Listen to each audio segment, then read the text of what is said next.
আসসালামু আলাইকুম এভরিওয়ান, আশা করি সবাই ভালো আছেন।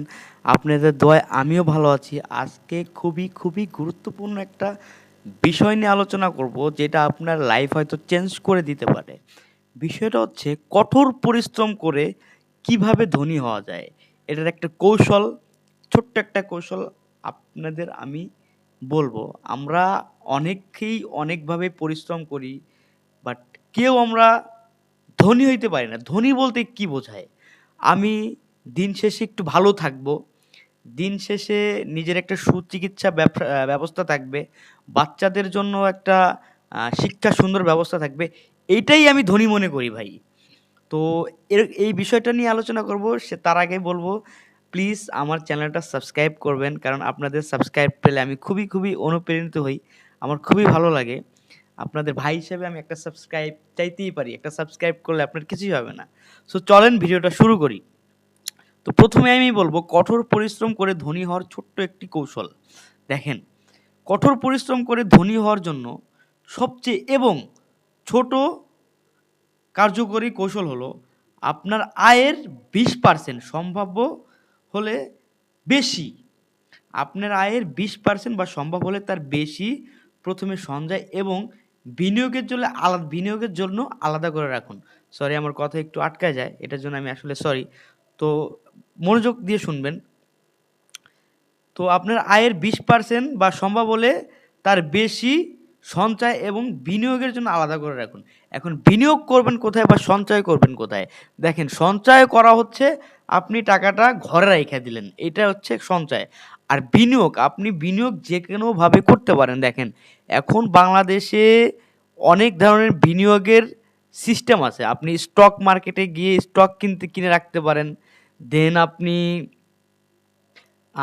ট্রেডিং, বা এই পৃথিবীর সব কিছুই ট্রেডিং। আমার কাছে মনে হয় পৃথিবীর সব কিছুই ট্রেডিং। আপনি এখন 50 মণ ধান কিনলেন, ওইটা রেখে যখন ধান এক রেটে কিনলেন, ধান যখন রেট বাড়লো তখন আপনি বিক্রি করে দিলেন, এইটাও কিন্তু এক ধরনের ট্রেডিং। আপনি চাইলে লং টাইমের জন্য গোল্ড কিনে রাখতে পারেন অনলাইনে। এটা হচ্ছে ভালো একটা ইনভেস্টমেন্ট আমি যেটা মনে করি, কারণ গোল্ডের দাম কখনোই কমে না। আমি যদিও ব্যাপারটা ট্রেডিং রিলেটেড বলতেছি, তারপরেও আমি আপনাদের বলতেছি। এখন আসেন, বাকি টাকা যেটা আছে ওইটা দিয়ে আপনার খরচ চালান। আপনার 100% ইনকাম থেকে 20% আপনি বিনিয়োগ করেন, আর বাকি 80% আপনি আপনার সংসার চালান। তারপরে সেই বিনিয়োগ বৃদ্ধি খাটিয়ে বাড়ানোর উপায় আমি আপনাকে বলতেছি। আপনি ধরেন 20%, আপনি মাসে 20,000 টাকা কামান, ওইখান থেকে 20%-এর ধরেন কত হয়, যে টাকা 4,000 টাকা 5,000 টাকা, যাই হোক 5,000 টাকা আপনি কিছুতে ইনভেস্ট করলেন। ওটা প্রত্যেক মাসে একটা একটা করে আপনি ইনভেস্ট করলেন। ওইটা দেখবেন একটা সময় গিয়ে আপনার বাচ্চার জন্য, আপনার জন্য, আপনার হেলথ ফিউচারের জন্য অনেকটা ভালো হবে।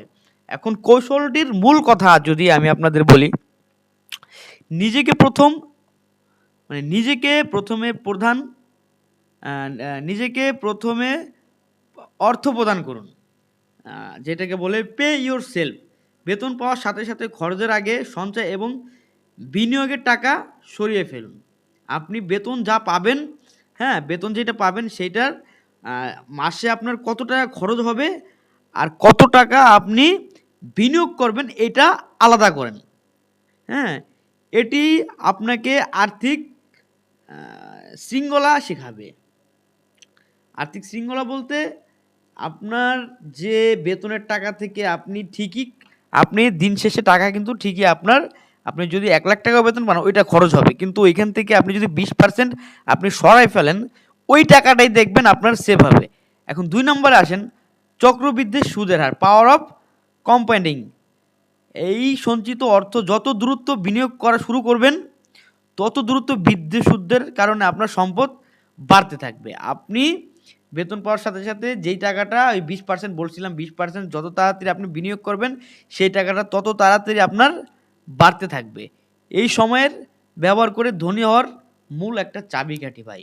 সুতরাং আপনি যেই টাকা বেতন পান, সেইখান থেকে আপনি কিছুটা হলে সেভ করেন, কিছুটা হলে বিনিয়োগ করেন। কারণ আপনি যদি 20,000 টাকা বেতন পান, আপনার দিন শেষে দেখবেন 20,000 টাকাই আপনার খরচ হয়ে যাবে, আপনার কিচ্ছু থাকবে না। তো সেই ক্ষেত্রে আর্থিক পরিকল্পনা ও সঞ্চয়, আপনার কিছু বাজেট তৈরি করুন, নিজের আয় এবং সঞ্চয়ের উপর নিয়ন্ত্রণ রাখুন। একটি বাজেট তৈরি করুন, যেমন সেই অনুযায়ী আপনার সঞ্চয় করুন। সঞ্চয়ের অভ্যাস করতে থাকেন। প্রতি মাসে আয়ের একটি নির্দিষ্ট অংশ 20% বা তার বেশি আপনি সঞ্চয় করবেনই। মিতব্যয়ী হন এবং অপ্রয়োজনীয় খরচ এড়িয়ে চলুন। কারণ অপ্রয়োজনীয় খরচ ভাই, নিজের অপ্রয়োজনীয় খরচ কিন্তু খুবই খারাপ জিনিস।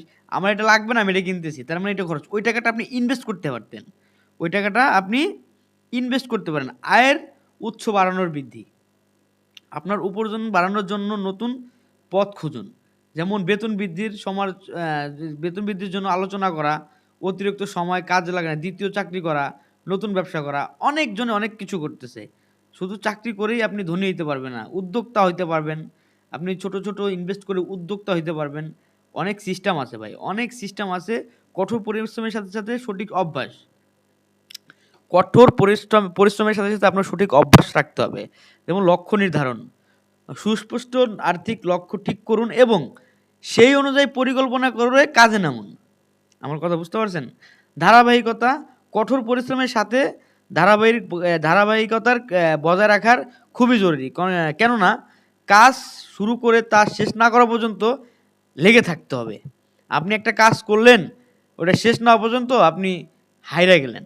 এইটা একটা দুর্বলতা, এটা প্রত্যেকটা মানুষের দুর্বলতা। যদি আপনি ওই কাজটার উপর লেগে থাকেন, আপনি দেখবেন একটা না একটা সময় আপনি সফল হবেনই ভাই। আমি কসম করে বললাম, আপনি হবেন। আপনার জীবনের প্রতিটা ক্ষেত্রে সুসংগঠিত এবং শৃঙ্খলা থাকুক। কারণ সফল মানুষরা তাদের কাজ মেপে মেপে করে। একটু করে কাজ করুন ভাই, একটু কাজ করুন সুস্থ শরীরে এবং কঠোর পরিশ্রম অত্যন্ত গুরুত্বপূর্ণ। তাই নিজের স্বাস্থ্যের যত্ন নিন। ভালো থাকবেন। আসসালামু আলাইকুম। আর আমার চ্যানেলটা অবশ্যই সাবস্ক্রাইব করবেন।